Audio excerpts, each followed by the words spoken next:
The reason I can turn is because I have a degree in fine art and sculpture from the Atlanta College of Art, which is now Savannah College of Art and Design. And I also have 2 years at Georgia State in art education. So I know how to play with stuff. It's kindergarten every day. One thing I tell the Turners is that I think it's important for you to not be afraid to try something new. If it blows up, okay. You know what you did wrong. Don't do it the next time. But don't be afraid to take something to another step. I don't want to spit into that mic all night. Mark Soleil, as you all know, is always a good procurer of wood, and he got a bunch of pieces about this long of dried maple billets. And as I was digging through the warehouse with him, I said, Mark, can I have some of those? How much are they? A couple of us went over there and dug through his 25 years worth of wood hoarding. Because it's like going to a hoarder's house, you know. There's a pile in the back of the warehouse that's a mountain of wood. And you don't really know what it is till you start crawling up into the pile, pulling little pieces out. And then there's boxes all over. But he got a whole bunch of these. They're kill dry. That's the best part. So when you're making a box, it's not really a good idea to use green wood. Because if you put a lid on it, it's going to shift and change and lock, and you know, it won't be pretty. So the first thing you do is you have to get your piece round. And I'll try to go through all the steps like we've never done this before. Of course, now I need to find my shirt keys. Can I put this on this side? Yeah. Oh, we can take it completely off. It was there. It was a tool holder. It was there if you needed it. Oh, I'd just rather drop them on the floor and hit my feet. You know, I've never really, knock on the wood, let me knock on the wood. I've never been badly injured as a wood turner, but I'm a killer when I go back to my shop in flip-flops. Remember that, don't do that. I dropped a bolt gouge down the side of the table that was kind of teetering on, and it went straight down the side of my leg and it choked out my heel. And I went to the emergency care and I said, what can you do? I'm wrapped up in dirty paper towels from my shop, hobbling in, you know. The guy got a thing of CA glue and some gauze and put it on there. It was the biggest mess you have ever seen. I should have just glued my own self at home. So when you want to find center and you don't want to go through all these little tools, take your thumb and put it on the side of whatever and make a mark. And then you can go all the way around and it pretty much gives you a spot to start. See how you get this little, if you narrow it down a little bit, where's the camera? What can you see? If you narrow it down, you see there's the center. Perfect. Makes sense. See, it makes it so much easier. So just, and of course you'll break the lead in your pencil 100 times because it's a shop pencil. You have to sharpen your shop pencils every hour, only hour, because you drop them, you break them, you shake them up. And if you're really good, you can take a ruler and lay it across this thing and start making marks. And go this way, and that way. And sooner or later, you'll see where the center is. This is a, camera's where? Right there. This is Another one over here. This is a step center. They tell you that you're on cameras 200 times in a day now. Did you know that? Does that look okay? It'll work. It'll work, won't it? Yeah. So the step center grabs it's a little high on the back. What you want to watch for is watch it come up higher. See how it's higher? It always likes to drop down.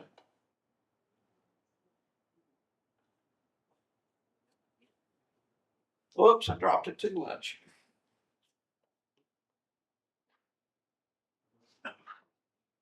Come on, darn it. Somebody told me one time they went to a demo and the woman couldn't get it centered. Wasn't this one, was it? All right. If you still mess it up, turn it around the other way.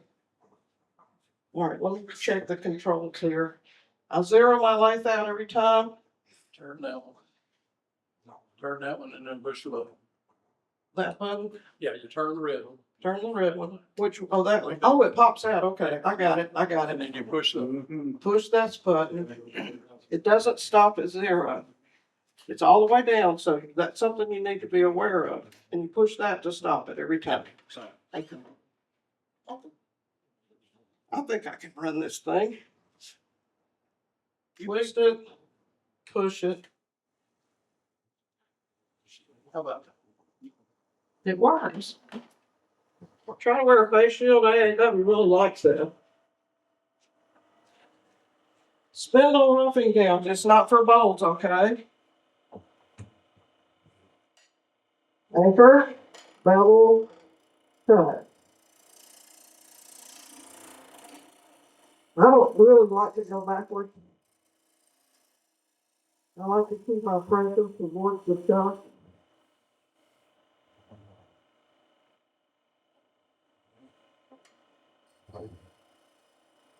If you go slower and let the wood come to your toes, you'll get a cleaner cut. But I'm moving my legs and not my arms. You see that? My arms are not moving. But my body is. Because when you stand on the chalkboard and you draw a straight line, if you reach out and try to do this, it's not straight. If you hold it and you move this way, you get a straight line. And that's why you want to use your legs when you turn and not your arms. They're just anchor points. Okay, so we got a round piece. In order to make the box, you have to have the tenon on both ends. I have too many tools. When you get too many, you can't recognize what you need. But most of mine are Thompson tools.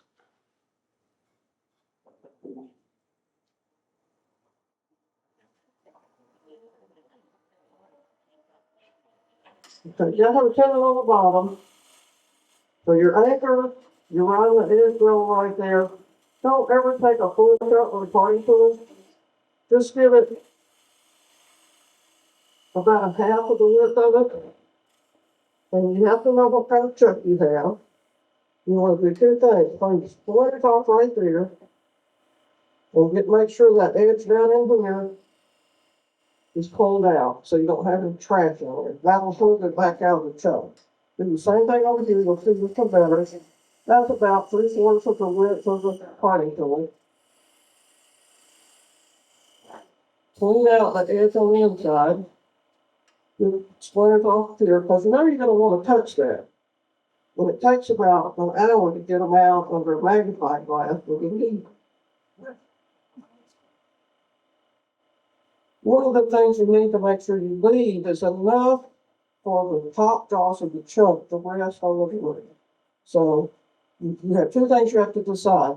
The smallest diameter that your chuck can hold, and whether it's dovetail joint or dovetail jaws or straight in. If it's dovetail, when you make this cut, you have to cut downhill a little bit to fit the dovetail in. Dovetail will go like this coming in. Straight one, my chuck is an old one, and it's straight. So the other thing you have to do is make a decision about the size of the top of the body or the box. I like to go about 2/3 and 1/3. So that's about right. I'll do the same thing. But this time, because I have to go into this cut, I have to use the whole blade.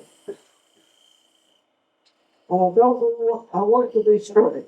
Now, what you have to do is step back and look and see if that cut's straight all the way across. You won't see it if you look that close.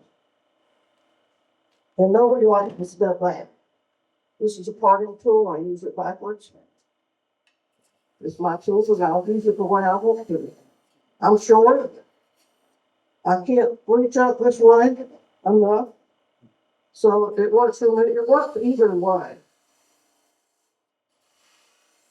As long as it's sharp, everybody says, oh, the tool's gotta be this, it's gotta be that. The most important thing about that tool is it's only a little bit of be sharp. I'm usually fighting yourself again. And because it has the step center, it doesn't come out. It's spring loaded. Even if I turned it on now, it wouldn't come out. But when I press on it, it gives way. And it doesn't harm it to do that. I could have taken the little backs off. And if you're new, when you get it close, you can go to Harbor Freight, and for $8, you can buy this little guy, and it cuts on the pull cut.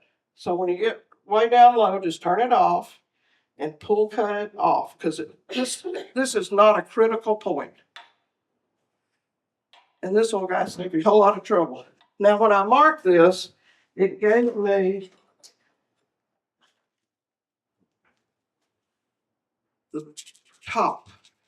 This is the top of the box. Because they look so close when you're working with them, you got to tell yourself, we're getting older, we can't remember. You'll be sitting there fitting the wrong side, you know. So make a mark on the top. That's where you start with the box.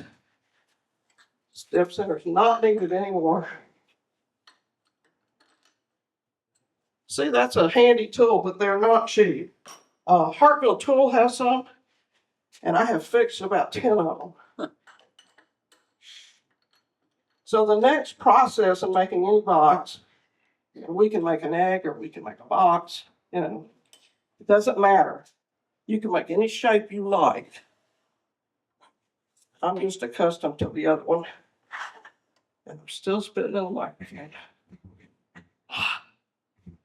It's that powerful voice I have. I always make sure I turn this down to 0. Oh, it's a magnet. Of course it is. I had some earth magnets the other day. They're stuck to everything in my house. And I can't get a look. I can't get them. You can move it. I'm like, yeah. You can move it anywhere you want. No, it's where I, On the let me, other let me, muscle memory, it's where I can see Stick it it. to your belt. Mm-hmm. So that's the bottom of the box.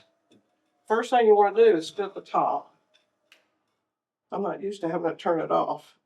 And because that little nipple thing's up there, you got to leave a little room in the center.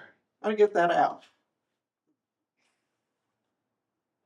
And you want the tool rest the height at the center of your tool will have.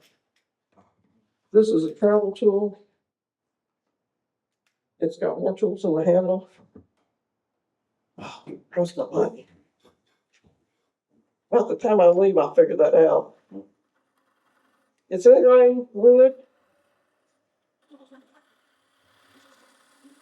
So see, I'm getting that center part out.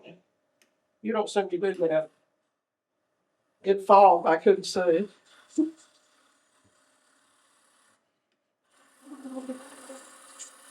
Now you can kind of have an idea of where you cut to with your top.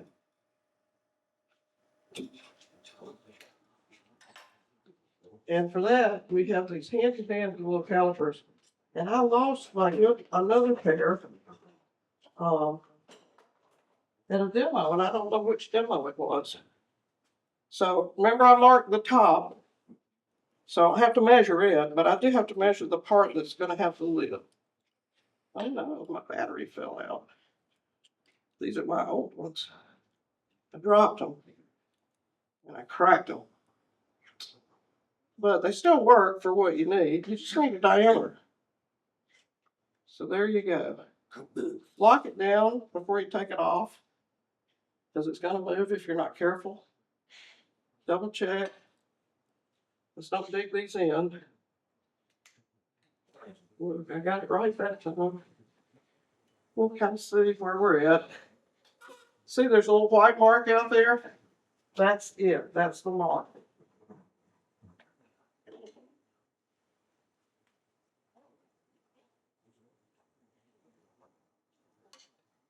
Can you see the mark on the camera? I'm going to move up to it a little at a time. This is as good. They're good for something. All right, so now let's get cautious. Don't go all the way to it. We'll go in at a little bit of an angle so that it gets tighter as the lid goes in case you mess it up. That's how you hide the mistakes.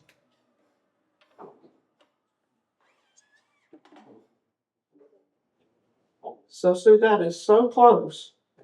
And by the time you sand it, it'll be just right. So the next thing you want to do is, when you're fitting a lid together,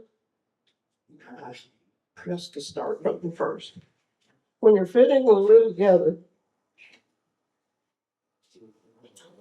take this outside edge and go from the outside. Now you got to get the point of the tool in the wood.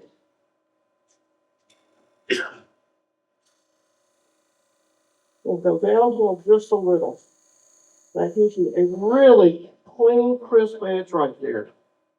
So when the two pieces go together, they'll fit perfectly. We won't be able to see that opening as easily. You can always go back and touch this just a hair.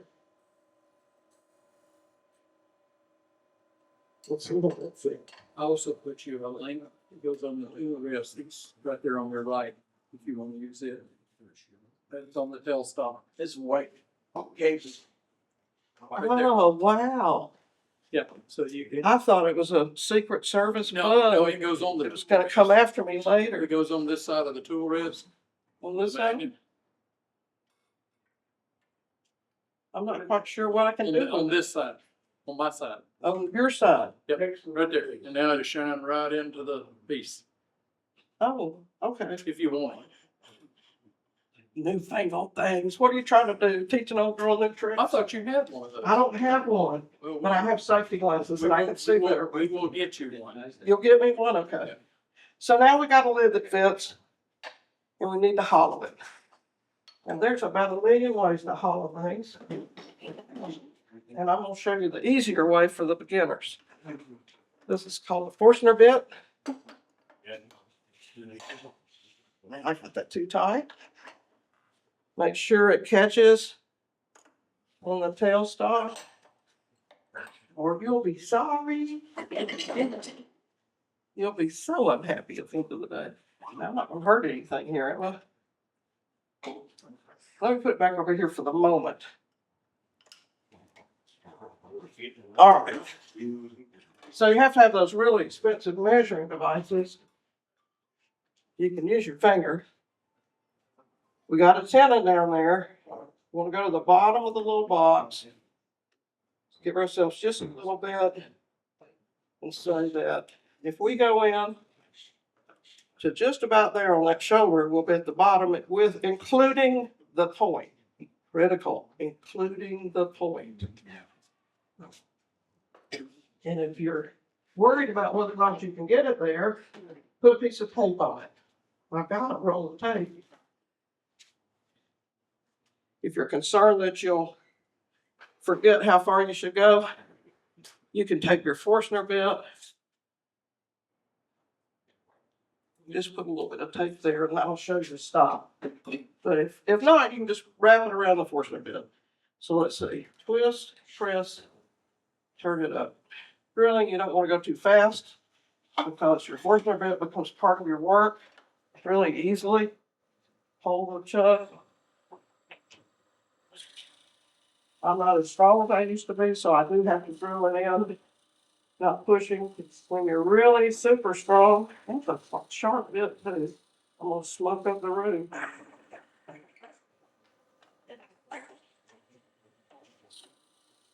Let's turn it down a little bit.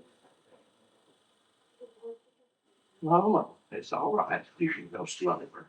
There you go. If you talk to your machines, it's like your plants. They're good to you. Give it up. I told you I'm not as strong as I used to be. So it's not as tight in that bit as it should be. This is the boring part of wood turning. This is the part where you screw yourself up. You get it stuck.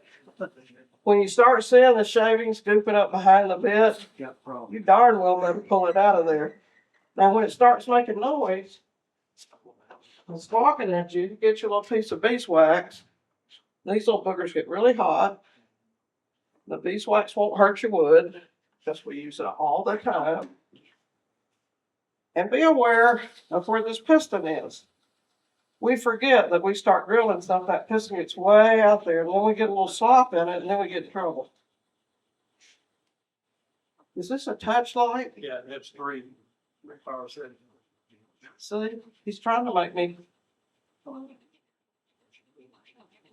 He's trying to make me learn new stuff. Too old for this. We're not gonna get all the way down with this, and I'm not gonna fight it, because I can do it faster without doing that. But you get the idea, right? Say yes. Yes. This is an interactive demonstration. We were shaking our head. You have to speak up. You know, a 12-year-old will yell out, yeah, and a grown-up's too shy. Sitting 50 yards away and shaking her head, yeah. You think I've heard it, right? Let's see here. What do I want to do? Some of them probably didn't hear why you didn't teach anymore. Oh, they didn't? No, Well, I do teach, but I teach grown-ups. Because when my first teaching assignment was in a high school. Well, I had little kids and they were great. But then I had to go to high school.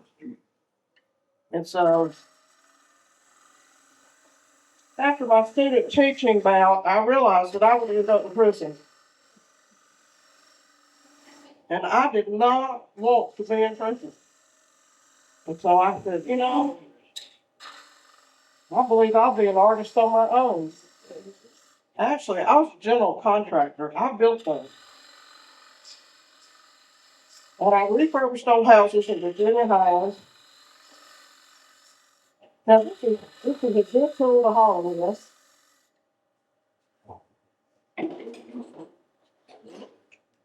This is better.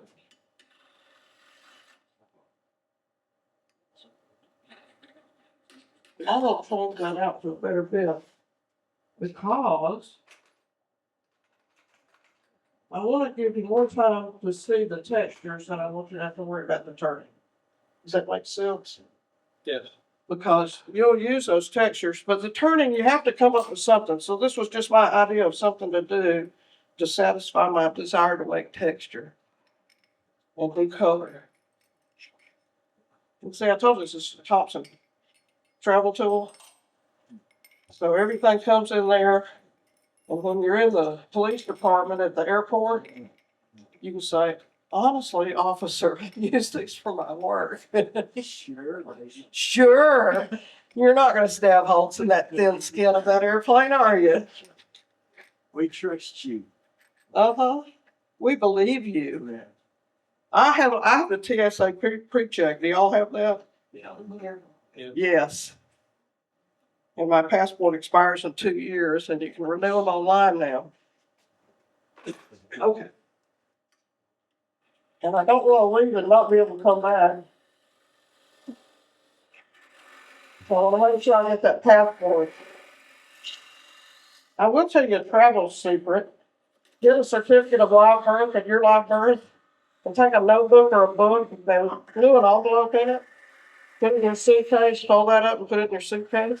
If you lose your passport, you can go to the consulate or the embassy and show them your certificate of live birth and your driver's license if you can hang on to it and they don't get it all at one time.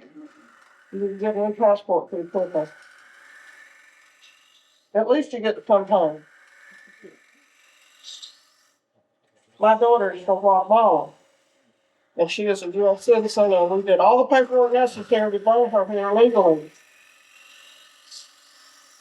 But I made her put her certificate of citizenship in her wallet, a copy of it, to take with her now, in her passport. Because I don't want somebody to think she doesn't speak, the only word of Spanish she speaks is hola. She didn't want to take Spanish in school, and the housekeeper taught her how to say hola.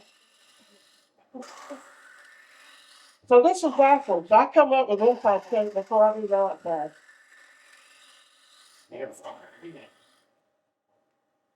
And this is how I measure. Yep, that'll be about right. So a little bit more, another half an inch right there, and bring it out.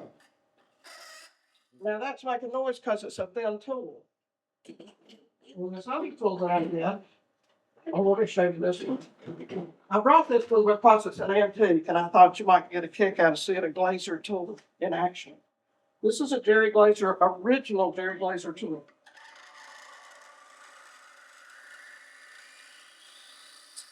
He made great steel and really good tools.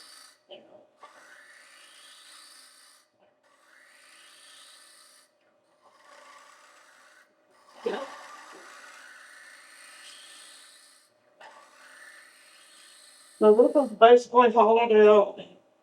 You can be a little water at the bottom.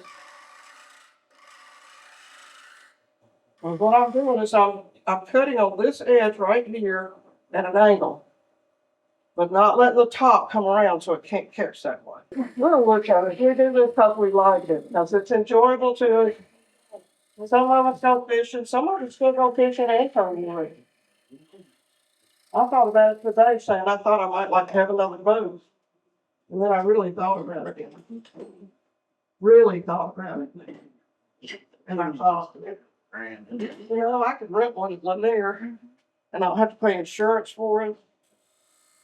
When something breaks, they have to fix it. And I don't have to pay storage because I live in a subdivision where you can't have anything in your yard like that. Although my neighbor behind me's got one behind his house. Well, somehow he read it into the covenants and restrictions so that was allowed. It wasn't allowed when I had my boat. At $75 a month to store it, it got pretty expensive in the winter. Is that the right side? Yeah, gotta make it a little bit bigger. So you get the idea, right?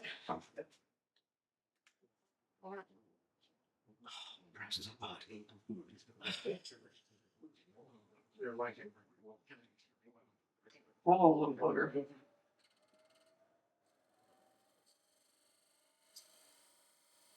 This is all of real cheap skews. I mean, it's a Savannah tool. Probably a hardwood freight. And I think it was one of the trade shows. When we used to have the woodturning shows, they had one guy that sold these really cheap tools. They were like $10. And they were great for students. And somebody, I won't say which student,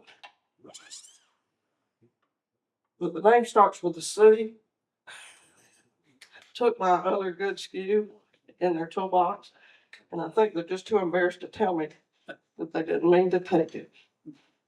But I don't get even with them. We'll find a way.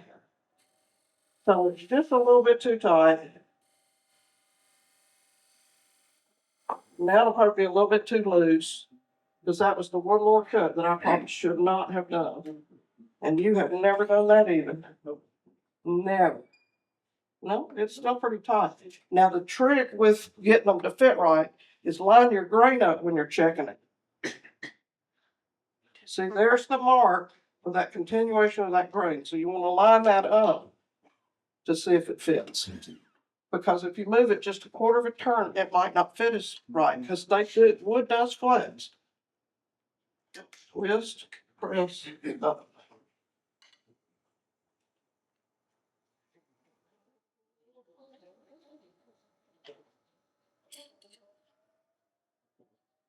I had to put a new controller on my laser shear. And two different people came and helped me with it. And neither one of them got it where I can go to full speed. And I don't do that. That's not my thing. You don't like full? I called for help. I said, I need help. I don't know what I'm doing. And I don't want to blow up everything in my house. And that should have fit. Here we go. This is the cut.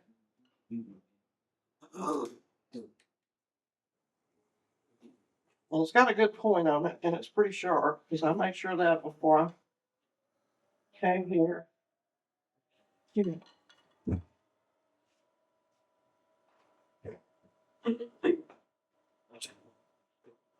Couldn't see it. It was right in front of me. Feel serious now. This is serious stuff. Make sure it's flat on the tool rest now. And you barely won't be touching.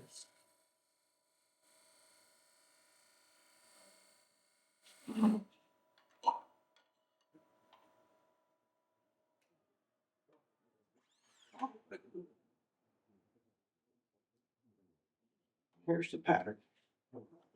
So just a little bit more off the bottom end. If you get something stuck and you can't get it loose, you get a top in there, you can't get it loose, tap the wood with a little bit of pressure pulling out. Don't try to dig it out with a pocket knife. It doesn't work. It really works. Okay, we're just a little bit shy, and this will be the one that makes it be too big. But I got a better box over there I can show you.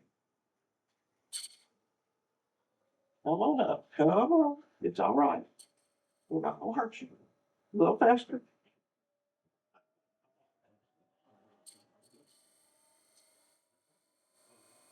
Do you see just a little bit coming off of there? Just a scope.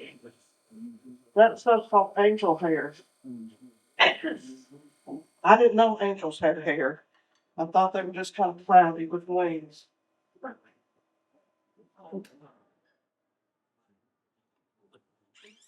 Okay. That's fit perfectly this time.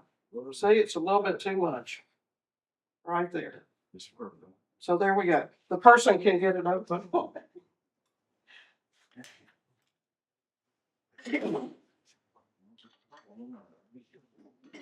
One thing I like to do is make sure that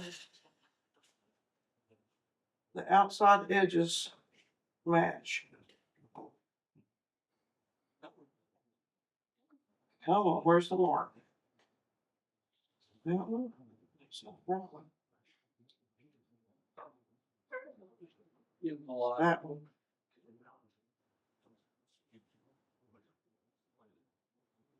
Get the demo. Is the devil? Yeah, it's too. Wait a minute, I got it. Washing it out for this. It's washing it out for y'all? Yeah, they told us. Felt like that. Can you see it still? We can see the grain now. You can see the grain? You see the grain pattern that matches right there? Washed out. Yeah. The one in the front is even better. The squiggly that I made? Yeah. That one's better. Do we have a short tool rest here? Or is it somewhere else? Yeah. You don't have one. We don't have a. Okay, this is what we're gonna do. It's set up, we're gonna loosen this. We're gonna crank this down. Yeah, because it'll go way out. We don't wanna go too far, but we need to get it where I can get it in without hitting the tool, without hitting the chuck. Right. So here we go. All right, so we got that. Now you can use whatever tool you want to. But what you want to do is make sure that those two pieces match.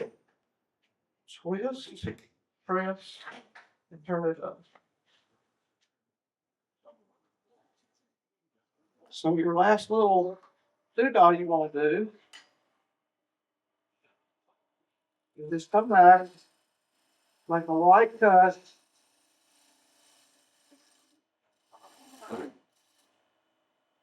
Like moved. Get over the first one.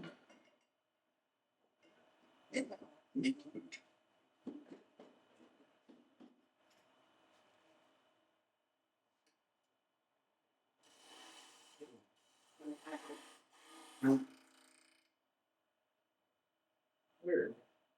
I mean, it's not strong as I used to be. Do something. I know it went wrong. And I didn't want to give a little hit. I said, oh, please, push it, catch something.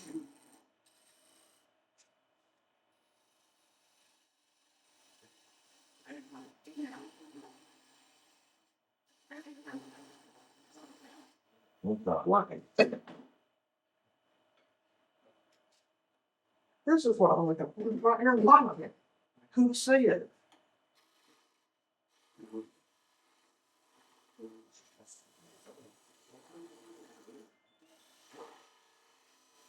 Nobody ran? Real sensitive. Oh, you do have, Well, it may not be tall enough.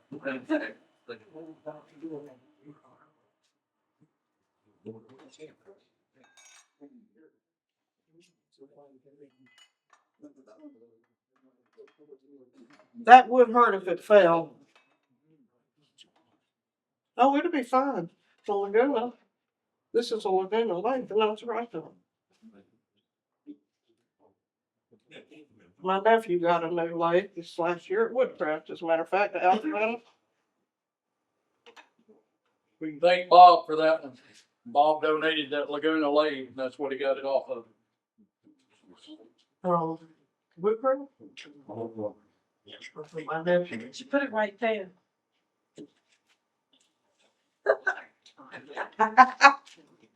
Will you come live with me? You know that walk out of the room, can't remember why you went into the other room? You get some good instructions. I'm right there with you. But I bought this little post-it thing and put it on my desk in my office downstairs.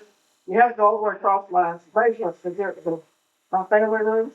My office is underground on 3 sides.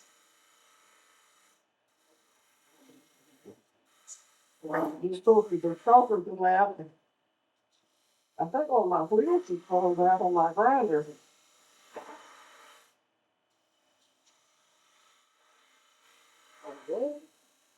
I've got Woodturner Wonder Wheels too. The 600 one seems like it's not being real happy. It's dirty. I've cleaned it. I know how to clean them. It doesn't have anything in it. I don't know what's happening to it. This will last month or two. So you see how you shake it, right? You got the thing. We're not going to spend forever on this, but I want to show you a couple of things that you do with it. So we've got a body. If I could go a little faster, I get that a little smoother. This is like a little sharper. It's not, I've got a hole in my bag. So raise it in, get a little bit of a cut, and go slow. That's your joint that you have.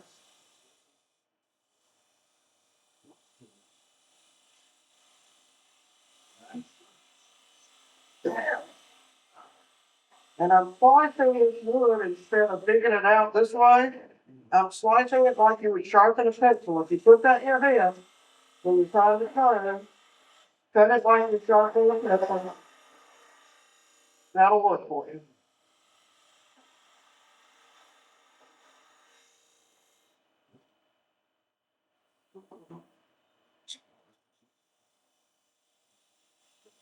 Take one more clean joint. If I don't get any cleaner on this, I'll give up. Good man, I'll let you finish it, Tim.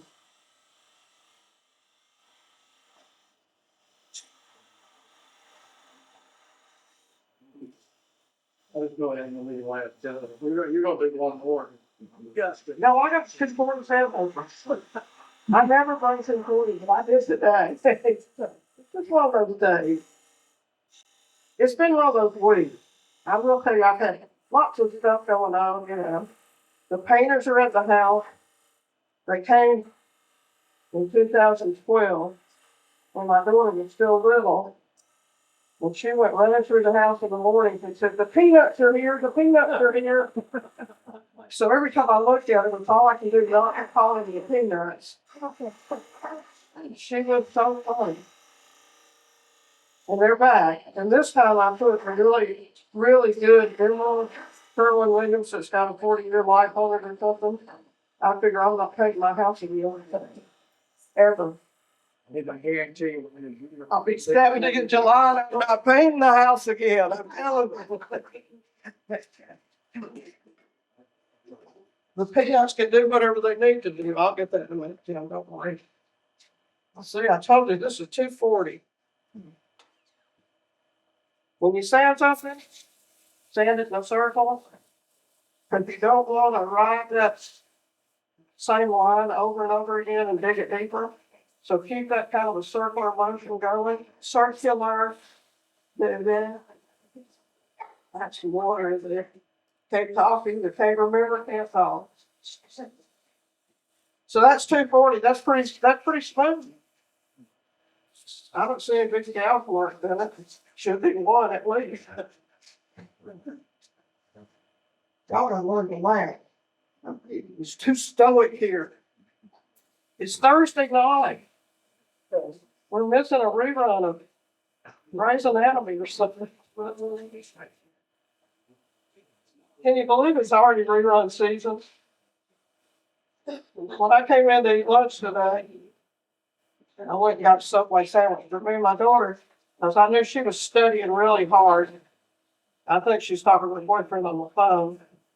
They don't talk, they text. I put it all in writing so later they can blackmail each other.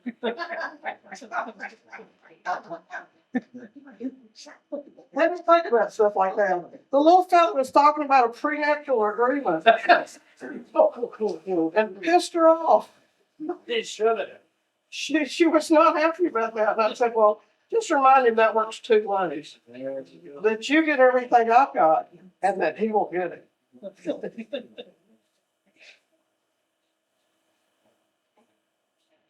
Okay, so that's at the 400. Turn it down. Hit the button. So we got a little box. And would y'all rather I continue turning a box, or would you rather I start showing you how to do the texture and the colors? Show of hands. Texture, Extra. box. Okay, good, because I didn't want to turn any more anyway. I brought a couple of boxes. One is the experiment. This is the experimental box. And this will be the one we do the color and finish on. And I will show you how. Let's show you some cameras, and I need to change it. Okay. We can see all your little goodies. These are all my little. All the little goodies. This is a box I turned ahead of time for y'all. See, it's basically the same shade. I put CA finish on the inside, and I did put it up around the lip on both parts because I use dye to do color. And if you seal it, the dye doesn't go into the wood as much. It will do some if you get over. All right.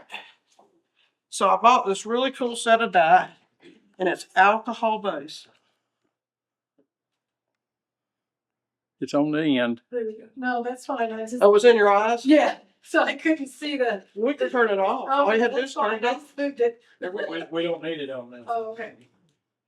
And Unless you need one over here. this is Amazon, you know, the blue truck that comes to your house every day. You recognize it? Mine's quiet because they're electric and out and coming. You can't see it until that Amazon lady standing there behind it. Say, look what I got for you. She's supposed to bring me a new weed eater head today. Because you know, if you pop that button too many times, the button kind of wears away. Then you can't pop it anymore. And I have an acre and 17 for a lot of weed eating. Okay, so these are little plastic plates from Sam's. You think you've got one when you've really got two. But they're like $8 for a million. I bought these plates at least 4 or 5 years ago. At least. Can we move that speaker? Yeah. I kind of like to see these people.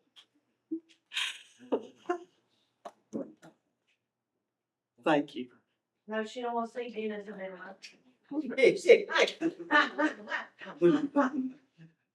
These are those Harbor Freight rubber gloves. I counted there's 6 gloves, so I have 3 demos I can use. I can move over. And the reason you wear rubber gloves is because it's alcohol-based dye. And if you want to cover yourself in ink, Should be good. it's just like getting a tattoo, but it will wear off in a week or two. So for a week or two, you're gonna have purple fingers. Does anybody need a pillow and a blanket now, or are you comfortable? Are y'all cozy? Can you see? And if you need to really look, I don't care if you come up here and look. Remember, I'm the one with the rubber gloves. I didn't say anything, man. Your minds will be good. It's our international symbol. There they go. Yep, it's that summer physical time. Isn't it? I like the thicker ones because if you puncture them, you can get them off in a hurry. They're a little big, but you know. Okay, so I've got a Master Carver. This is a Master Carver Pro. Craft Supply has them. You can order them on Amazon. They are not cheap. They are almost $300 now, but this is a motor in the handle, and it's cigar size. And you don't want to have to turn something and texture it all day long with a handheld, what's the other Dremel? The big Dremel, or even the flexible shaft, because you don't think about it, but that flexible shaft is stiff, even on the Dremel, and it's really hard on you if you do it all day long, because some of these textures take 6 and 8 hours, depending on, you know, how big the piece is you're working on and how detailed the texture is. The other thing about it is turn it off every time you stop using it. Don't leave it on overnight, even on low. If it's all the way to 0, don't leave it on because there's a computer board in here that will heat up. And not to say that your shop would burn down, but your Master Carver would burn up. And whatever happens after that is on the Master Carver. Turn it off. It's reversible. It's the easiest thing in the world to put a bit in. And I make some bits to make different textures. And I buy some. This is a rotary chisel. There's a fella that it's rotarychisel.com. You can order them. They run for the 1/8 shaft, usually in the $30 to $40 range. One. I got my first one when I was on vacation in San Juan. I walked into the bonsai tree show, and this person was selling the bits. And I said, "Why do you use these for bonsai?" He says, "I don't, but I got in the show and I'm selling the bits." I said, "Well, whatever works." So, see, it's variable speed. Another thing is this dog will bite you. So let's not bleed today. I do have Band-Aids in my pocketbook. So when you're making a texture, let's talk about this. Optically, when you're doing a texture, you want to make sure if you're going to go vertically, it's got to be straight up and down, straight, and the surface is not straight. So your tendency will be to walk one way or the other. So what you can do is you can either take a piece of tape and lay the tape up to the center point on the top and bottom. You see there's a point that you can see. You can do more than one piece of tape, or you can pick it up and move it around. That helps you keep that. When somebody looks at your piece, if it walks off to the side, you'll see their head turn to the side too, and they'll say, "Look, they made a mistake. They didn't mean to do that." Same way this way. Now, if you wanted to make a curve, I'll stand up and get my tape. John Maxwell uses Coke bottles. He takes a liter Coke bottle and a French curve, and he cuts it out because the Coke bottle will form to the wood. So if you're doing a bowl or a platter or whatever else and you need a bigger piece, get you a piece of Lexan. You can buy it cheap at Hobby Lobby and Michael's, and take a French curve, which is an architectural continuous curve, and decide which curve you like the best. Mark it with a Sharpie. Put your French curve away because you don't want to damage it, and then just cut the other with either scissors or a razor knife. But if you wanted to do a curve, you can do it with tape.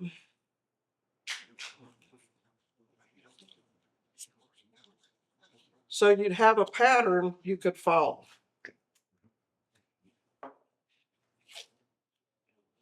And if you needed to figure out how many curves you needed to do, you take a piece. I steal IKEA tape measures. They're paper.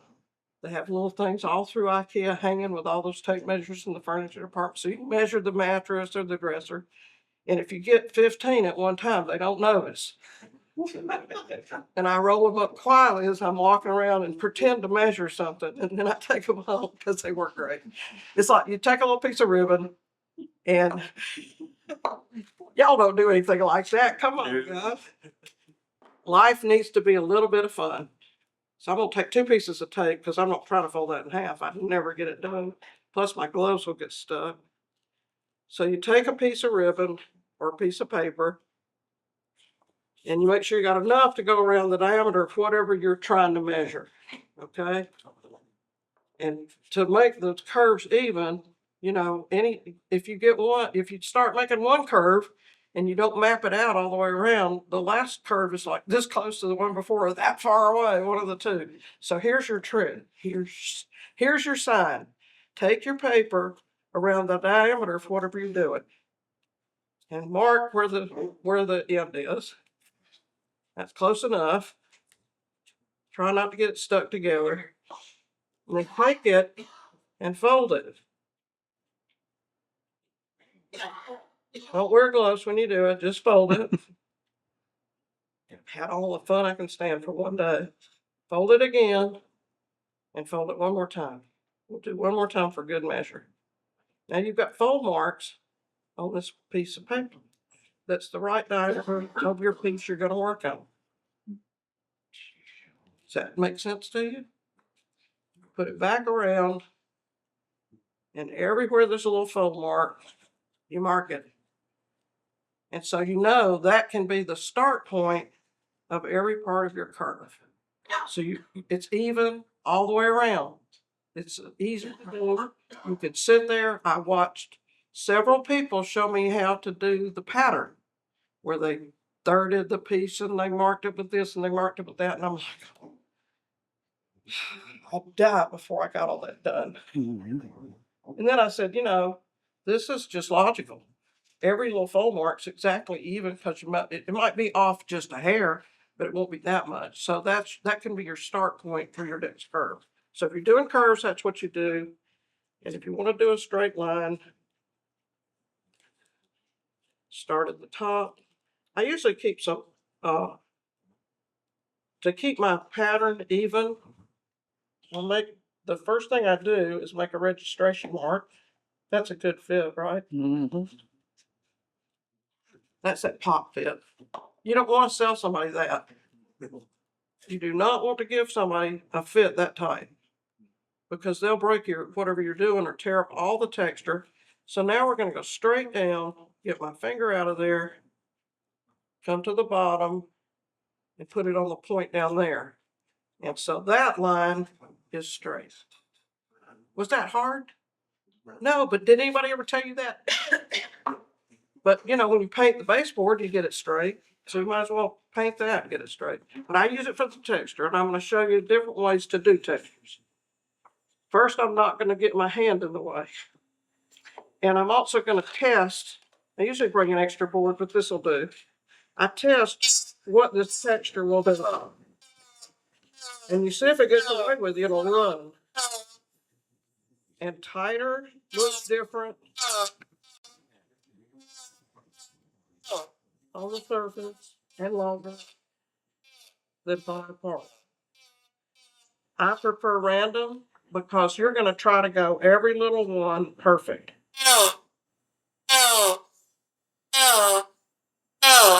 And then you're going to get off. And then it's going to look terrible. But if it's random in the beginning and you don't give somebody some pattern to follow in their mind, they don't notice. That's your artist trick for the day. Sharp corners look good even if they're not exactly straight. But if you make the edge of it just really sharp, now you see this is a different pattern. We're going to make this not the dragon thing, but we're going to go down with it. But I'm following it all the way down, but I'm working around out away from the center.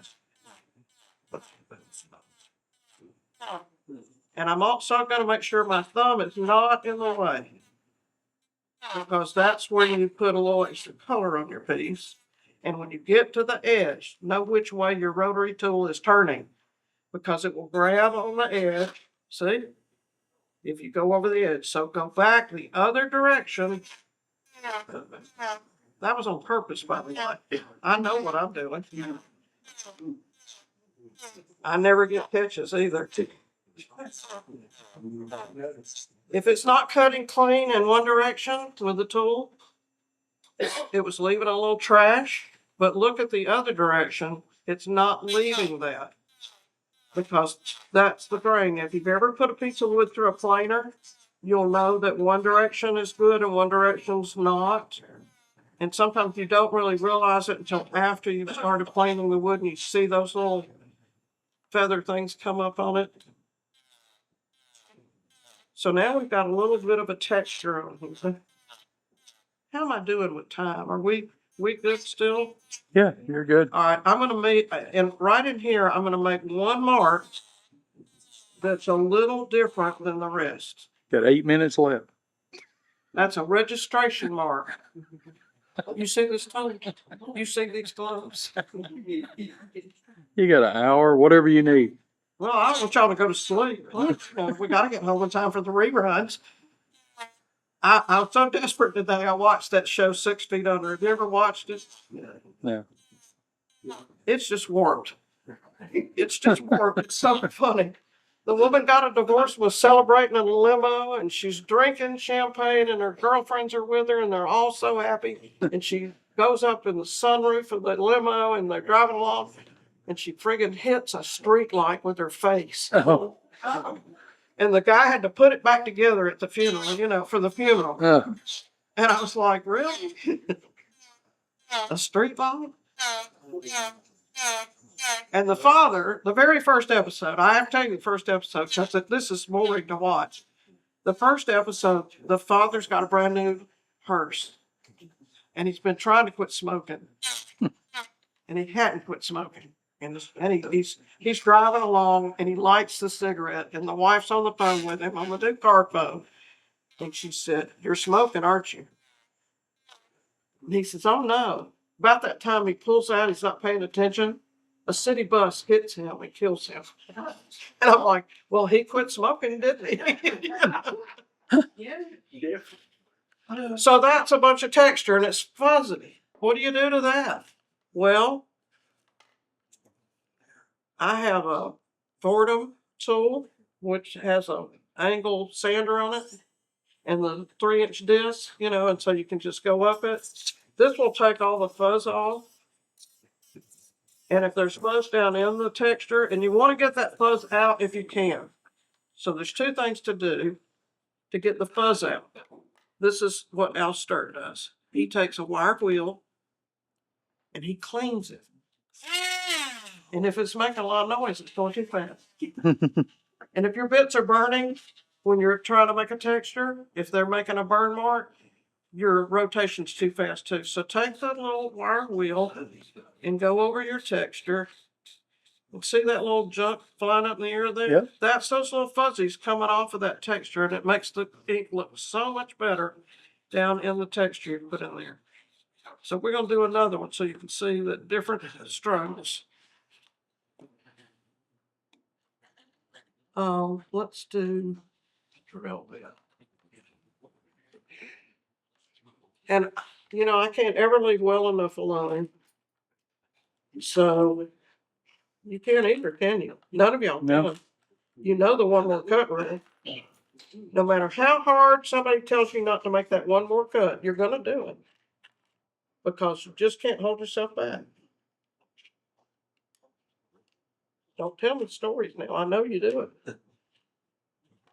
The bad part about these things is I get older and my hands don't want to get them as easy. And I want this one right here. I'm gonna have to get me one of those magnets if I ever get it loose from my desk. I do have a magnet pickup stick.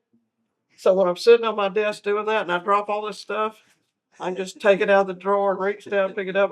I've had back surgery 3 times and I really don't like to bend over. It's just not in my wheelhouse anymore. And if I get down too far, I have to call 911. And then the paramedics come, and the neighbors come. It's just so embarrassing. So this is a grad point bit. It's all it is. But what I did was I cut the shaft of the brad point bit so that it goes into the tool further in. If it's way out there, it oscillates.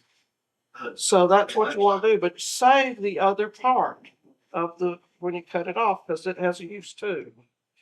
So we're gonna do a little bit here, and I'll pass this around so you can see what I've done. Even strokes. Press it in evenly, make sure the point goes in, and then press down even. Come around where they can It's see. talking. I'm sorry, I have to look at it too.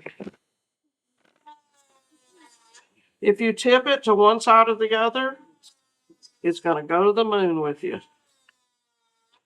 And you can buy gloves that are like the wood carver gloves. You know, if you want to wear them and be extra safe. I'm blocking your view, but they can see now. I had eye contact with a couple of people. It was Yeah. going to really throw me. She's laughing. One of you laughed. Oh my gosh. I don't even have any good jokes to tell you. I have a friend in Florida that sends me the funny stuff, but I can't repeat it. You know, and if I could, I don't know that I could do it even if I could repeat it. I don't know that I could do it. It's all about old age. You know, like the old couple that went to the doctor and the doctor says, "Oh my goodness, we've gotten the test confused. We're not sure if your husband has Alzheimer's or an STD." And she said, "What will I do?" The doctor says, "Well, take him to the mall, and if he comes home, don't sleep with him." See, that wasn't too bad. And you almost laughed. I'm going to get you in the mood to laugh before this is over. I promise you. Wouldn't that be awful? I went to the emergency room one time years ago, and I'm sick and I don't know what's going on. And they do a blood test, right? And in 45 minutes, the lady comes back and says, "Somehow we have confused your results."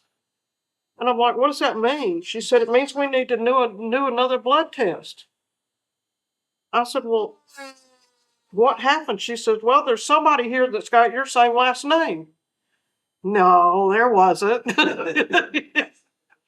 So 45 minutes later, she comes back. She said, "You're not going to believe this."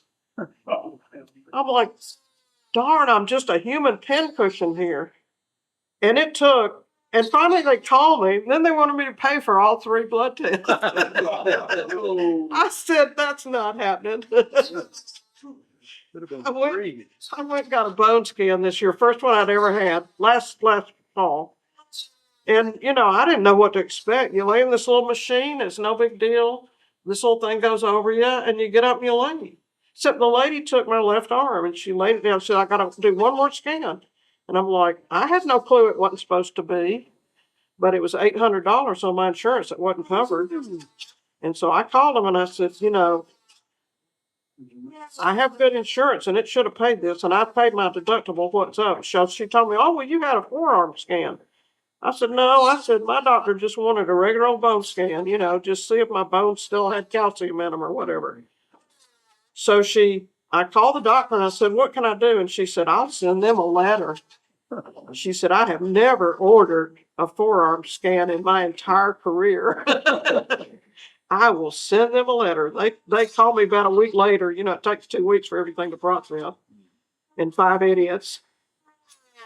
And they said, "You don't owe anything. We've got this all straightened out." I said, "Well, what did the scan say?"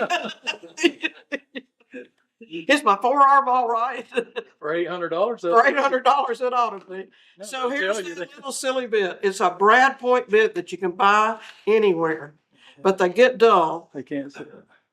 Can you not see it? If I here, can And you it- do and it- that? Put it on white. You can see. It used to be a Brad point. You can't bit after I before move all the this camera grease over on the there. floor. I got to chase you. Okay.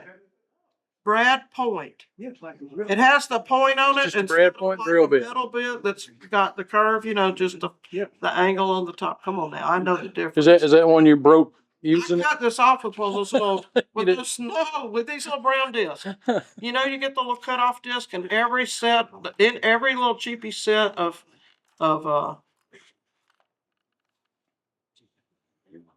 Dremel things. You get those and, you know, they break, they fly all over, so wear safety glasses.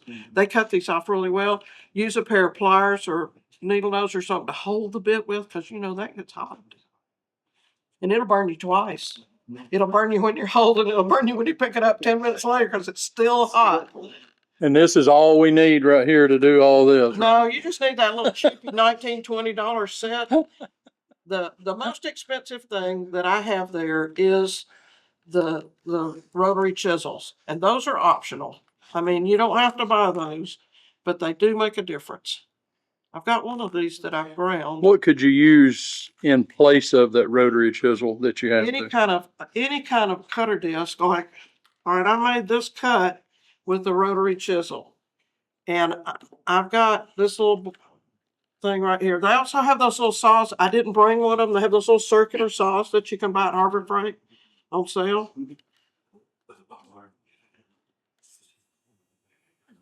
You got it? Almost. There we go. Here's the texture. So this is just a disc, and it'll make a similar texture to that.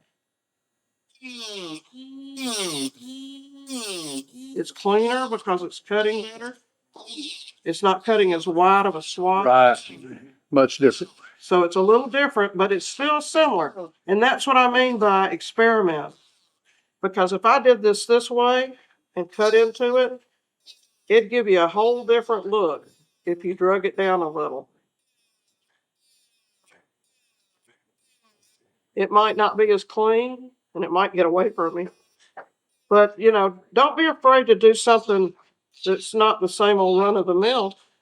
It's like when we were in college, I had to do 100 different texture things using natural objects with paint.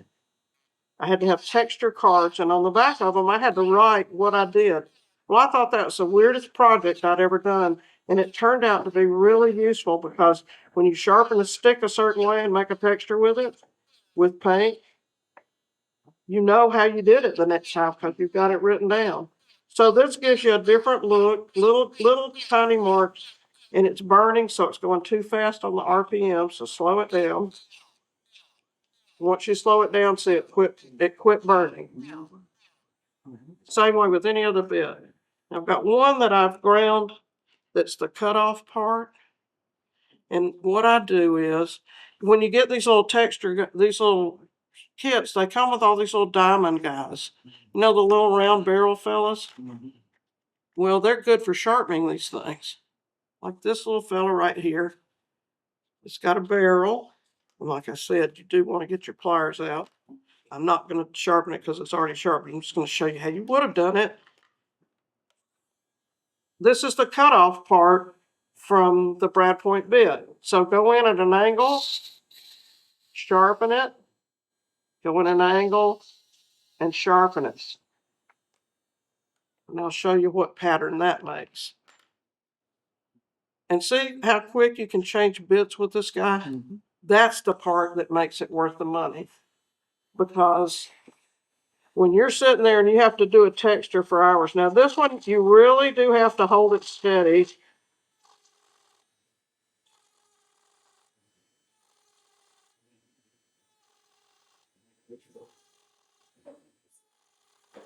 And I'm probably weaker tonight than normal.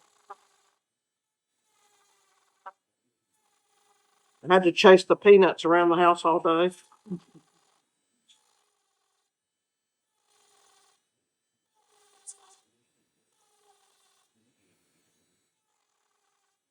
So these are just the different ways that you can do textures. Like I said, be careful when you go over the edges. You can turn this way and still get a different cut. And I'm going to pass it to you guys so you can see it. But see, it's still cutting even though it's been modified. And you just don't know what you're going to get till you just play with it a little. Okay, on to the painting and dyeing section of our show. Pass that to everybody and let them play with it. Take a look at what I did so you get an idea. And then you'll go home and you'll be all fascinated. Everybody will swamp to Harbor Freight tomorrow. You can buy those kits online that have multiple bits in them. Get a wooden box or something. Make yourself some kind of little holder to put them all in so you can see where they are. There's a carousel you can buy, but you can't travel with carousel. It's great for your desk, you know, when you're working every day, but that carousel, if it tips over in the car on the way somewhere, you'll spend your whole evening putting it back together. And the only reason I'm telling you that is because I've had to do that before. And then you lose half the bits, you don't know what you got, so. All righty. So like I said before, I buy alcohol-based dyes. You can buy regular dyes, you can buy speedball dyes, you can thin down regular acrylic paint if you want to. But dye works best for me. And these little bottles, anybody got a color preference for this guy? This one stays with you, so y'all pick a color y'all like. All right, fine. Fine, make me pick. How about brown? Sorry, brown. How about moss green? There you go. Is that good? You like brown? You would. I do. You would. You're a brown kind of guy. Come on. Look, do you have camouflage? No. No. I can't believe it. Nobody in here's got on camouflage. What's wrong with y'all? No, I'm in Villarica. that's only September 13th, Larry. Is it? Yeah. At my house, deer season's every day. I did the Susie Homemaker thing and sewed tulle, which is what they make with the wedding, you know, the meshy stuff. I went and bought some at Hobby Lobby, I think it was, the other day, and sewed it so I could put it around my blueberry bush to keep the darn deers from eating my blueberries. They're right on the edge of getting ready to be ripe. And those little boogers, somebody calls them and tells them to come to my house. We got to keep crows away. You can buy regular India ink. Dark colors on the base work better. If you put a light color on the bottom, I've done white before just to see the comparison of the darker color and the white. It doesn't look good. So darker colors make your colors pop better. This is alcohol in a Cracker Barrel. No longer glass syrup bottles. They don't do this anymore. So you thin alcohol dye with alcohol. So what alcohol are you using? Golden grain. There you go. No, it's isopropyl. It's just what you buy at Walmart. All right, when you're putting the dye in there, get it down in the texture. This has been lightly sanded up to 3,000. Y'all are no fun. You are just no fun. They're just glued to your every word. I've got some swampland outside. It probably was sanded pretty good. On the back, when you're doing the paint, don't go this way. Go down. So that you don't go into the bottom too much. But there's one little texture right there. And this stuff dries up quickly. So you're going to be putting some alcohol in there. Many years ago, I saw Jimmy Clues at, I believe, Raleigh. I think it was at Raleigh that year. And he did a platter and he did some texture and he used the alcohol dye. And he's a smoker. So he pulled his lighter out of his pocket. He lit that stuff at the demo. Oh, yeah. You know, Jimmy doesn't demonstrate much anymore. He's a great woodturner though. And he was so much fun. And I was like, he set it on fire. Isn't the platter going to burn up? No, it just burned off the alcohol on the dye. And it was dry right then. And then he could just touch it. Yeah. So that was the point of doing that. But, you know, us novice hadn't been turning on woodturners. We're sitting there going, he's so wonderful. Joe, alcohol, you can see the flame. Yeah, but we could see it. I could see that it was on fire. It was gone quickly though. It's just a flash, just like setting the baked Alaska on fire, you know? Hang on, I'm stepping out. We'll let you. Cost you $25, but we'll let you. I turned my phone off. Cause I didn't want that solicitor to figure out I was out here. The 50th one today, you know. Now I got most of them blocked. I just started blocking numbers.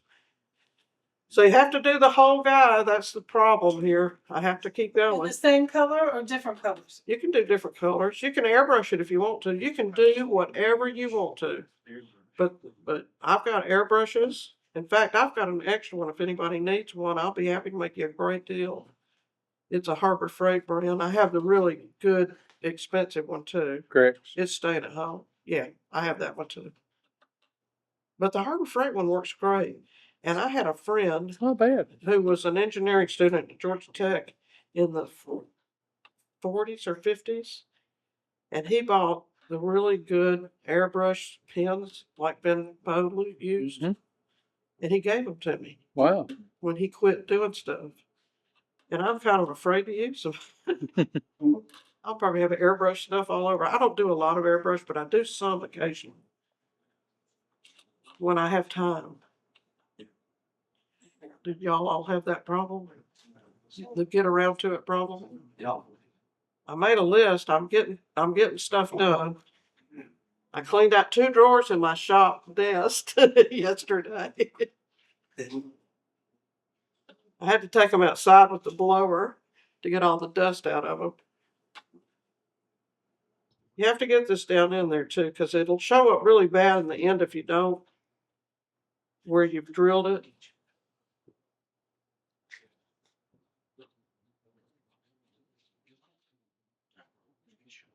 I could have gotten a bigger brush, couldn't I? I'd have had it everywhere. Okay, so we got a color on it Mhm. all over. Now you're gonna light it up. I don't smoke, so I don't need fire. That was a hard habit to get out of. I used to smoke a long time ago. And I am so glad that I got that monkey off my back. Mhm. I never started that because I had a dad that smoked. I had to clean his ashtrays when I was a kid. Mm-hmm. Nasty. So there's color all the way around, and now you inspect it. You got to look at it and see that you got color in all the spots, because you can't really go back. There's one spot right down there that doesn't have color on it. And that's close to this one that you're doing there. It's fairly close, yeah. It's got two. This has 2 different textures. You can layer one texture on top of another. You can do 3 layers of texture. Just change it. Get what we used to call as a storyboard, and get a piece of block of wood Well, I was like this one, whatever you got handy.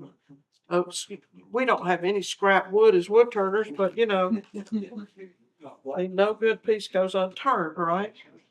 But get a scrap piece and play with it before you start on your finished piece. Decide what texture you want to do before you commit.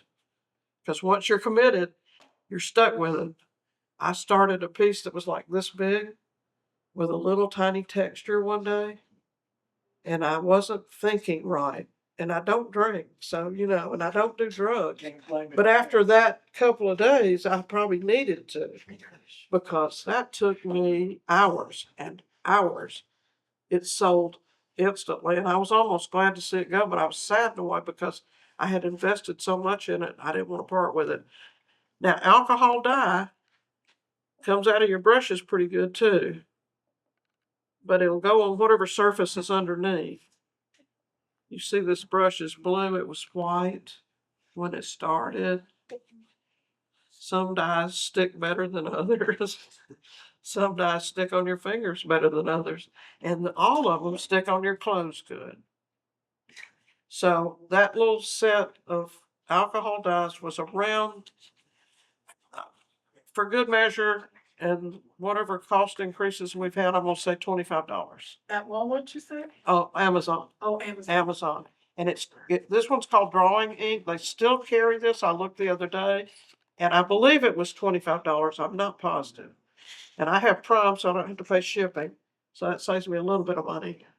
because we are on first name basis You got with the Amazon driver at my house. When you have a almost 20-year-old, I order parts to fix things, not all the different hair stuff and makeup. All right, so we've got it dry because I did the CA finish on the edge. There's not, but just a little bit on there. If you take a razor knife or whatever, go around, just kind of scrape that off. It's okay. If you don't like it, you take the green and you go back in and you put it back on the edge. And you can get it, most of it back off with a little bit of alcohol if it goes over. And if anybody's going to get that picky, get you a Sharpie marker. That's the same color, go around that edge. You can do it better with a Sharpie. But this takes it off and picks it up into the brush.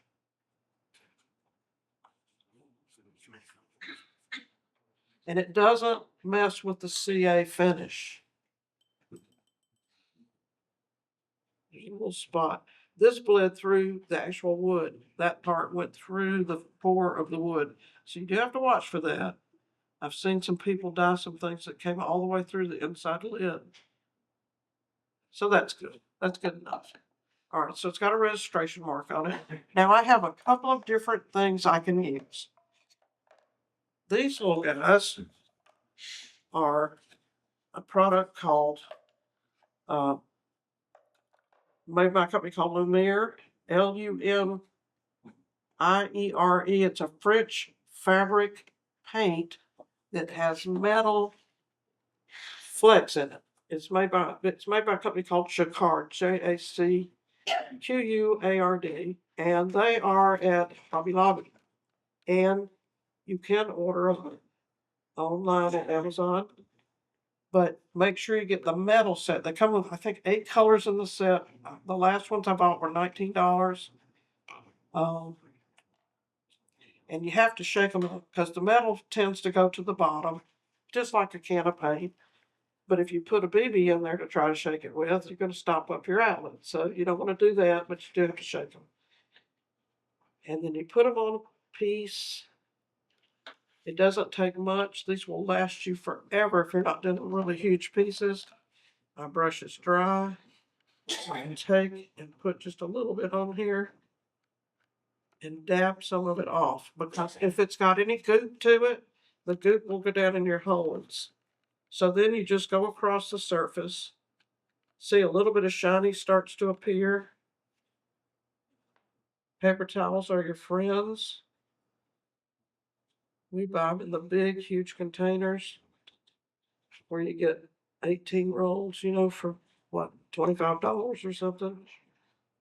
We keep a stock because we understand the pulpwood's burning in Canada that we use in Georgia to make paper towels. Those huge fires, they are burning up all the pulpwood that they're going to send eventually. Can you see a shine beginning to come up on the top? Yes. The more you brush this, and we'll do this quickly, the more it accumulates. The metal builds on itself. So if you want to sit there for hours, don't get too impatient. Don't forget to dab your brush, because you want to go over the surface, the high surface, and leave the color down in the bottom. So that highlights that high surface of that texture. I bet Bill will bring one of these in next month. I bet he will. You can sit and watch TV. Harvey Meyer has a Barker lounger in his den downstairs next to where his shop is. And he has a nice bright light. He and his wife go down there at night when he's doing his basket illusions. And he sits there and colors in his basket illusions in his Barker lounger while she watches TV and sews or knits or crochets or whatever.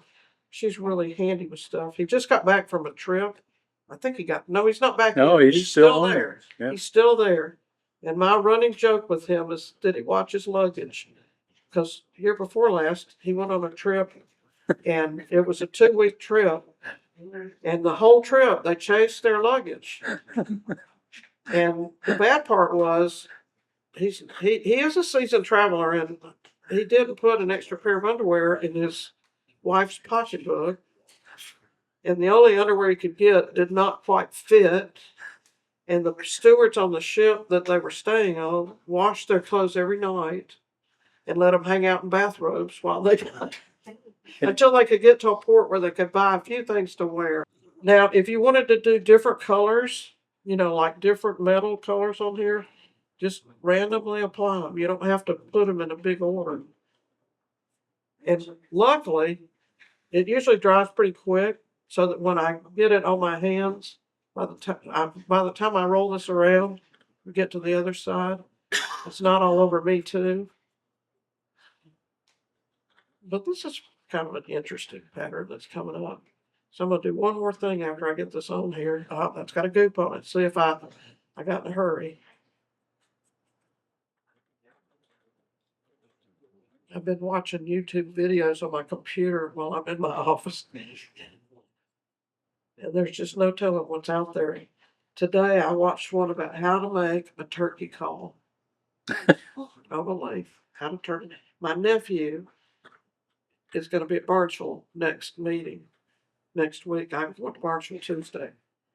And he entered his turn. He learned to turn when he was in college. He stayed with us for 6 weeks while he did an internship program. And he got bored and he came out to the shop and I said, well, I'll teach you how to turn. And he was about 19 or 20, I guess. So now he's a married old man with 2 kids who are almost that same age now. And he's an air traffic controller. And for fun, he turns turkey calls. But he entered the national competition this year, and I think he came in 10th. Oh, wow. And he hadn't been turning them too Pretty long. good. He's doing pretty good. So I wanted to see how Ryan was turning turkey calls and what his process was. I thought maybe he picked it up pretty easy on YouTube. Not happening. They're using a worm screw on some of them. He uses wide jaw chucks. Stacy turns turkey calls. He's got his own little slate laser thing with his name on it. He's got his own little business. I think it's called Godfrey's Turkey Calls. His last name is Godfrey. But he's got little hats with his name on them now. I'm like, you were so funny. I'm proud of him though. He's 38 years old. And he's been with the FAA.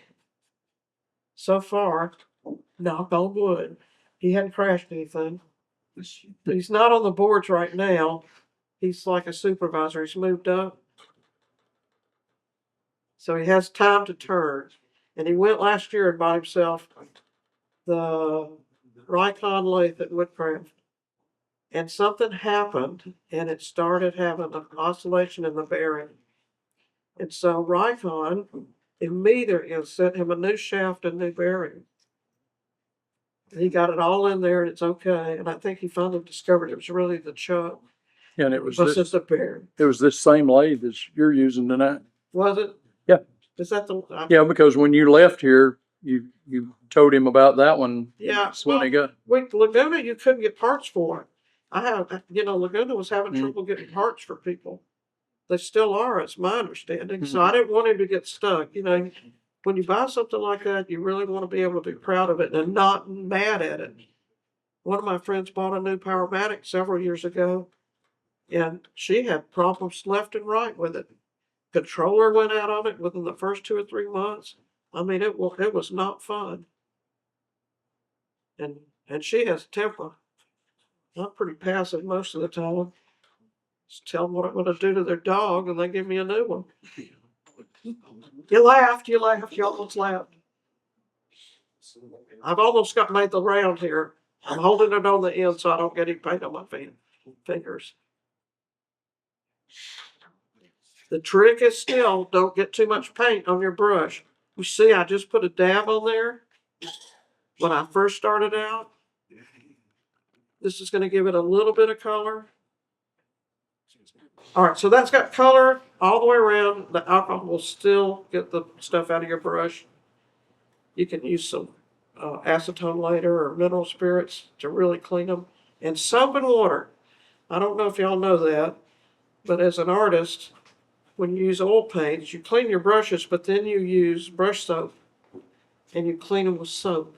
You get them really good and clean and use a little wire brush to get every stuff out of the hilt that builds up in there. And your brushes will last you until you wear out the bristle. Wow. But if you leave them in the acetone overnight, it'll dissolve the glue that's holding it together. Hmm. And then your bristles will all be over the floor the next morning. So this is a paste.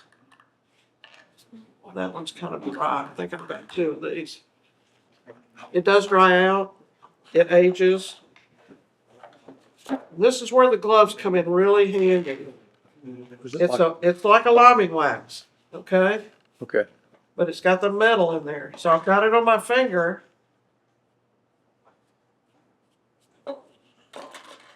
Don't go away. And there again, don't put too much on your finger because it'll get down into the texture too, and you don't want that. Different directions. The light changes because of the direction that you rub this on. As the day goes on, it'll give a different look in the sunshine just because of the direction you put the finish on. What is that again? It's called Art O. It's a metal paste. Michael's has it.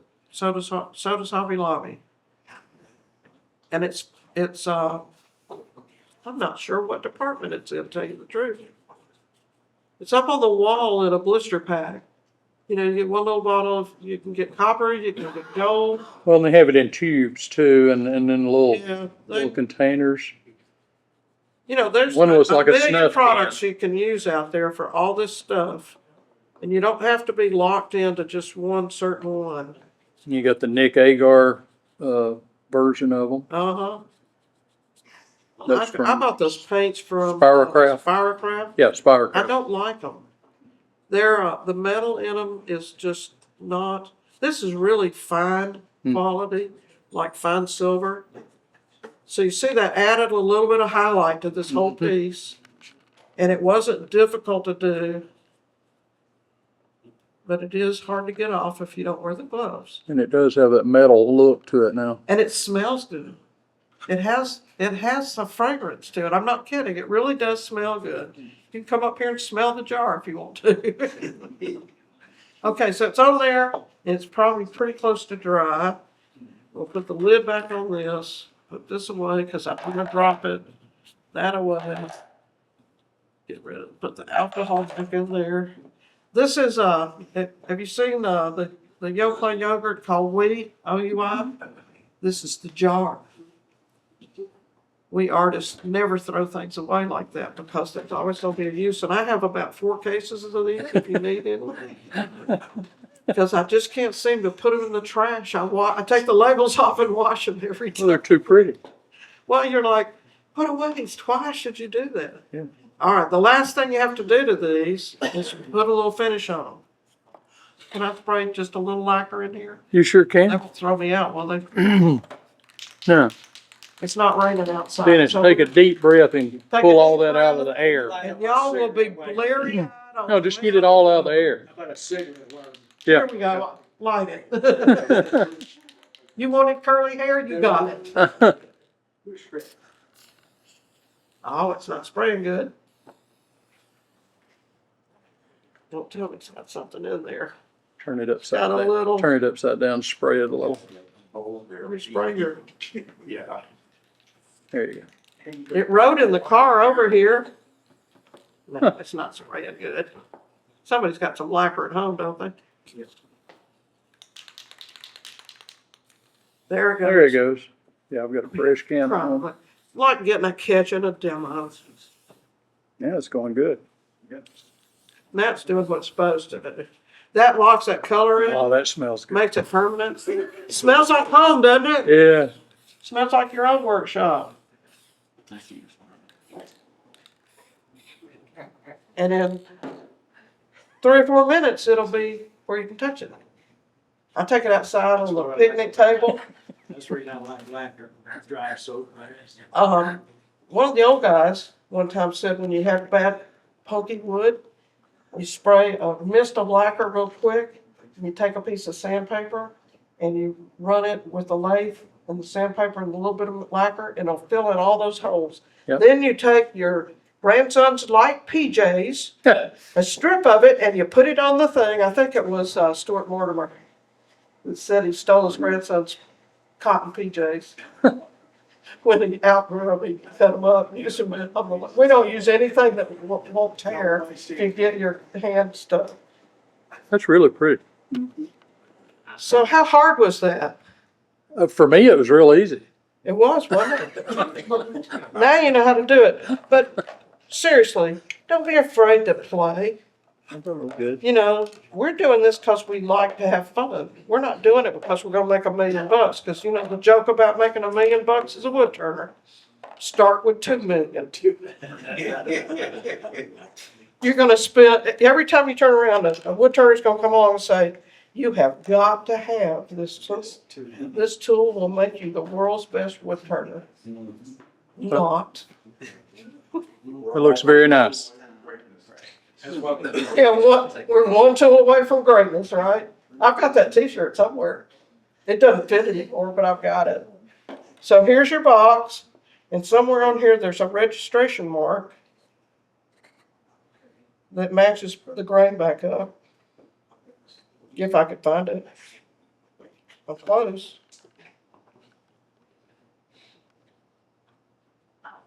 There it is, I think. Maybe, maybe not. It was that hard to find. I didn't make it deep enough, so there you go, guys. Was that fun? Yeah. It's coming back this year, though. Thank you. Thank you for having me. Thanks for coming back. Y'all be safe going home and watch this weather that's getting crazy this week.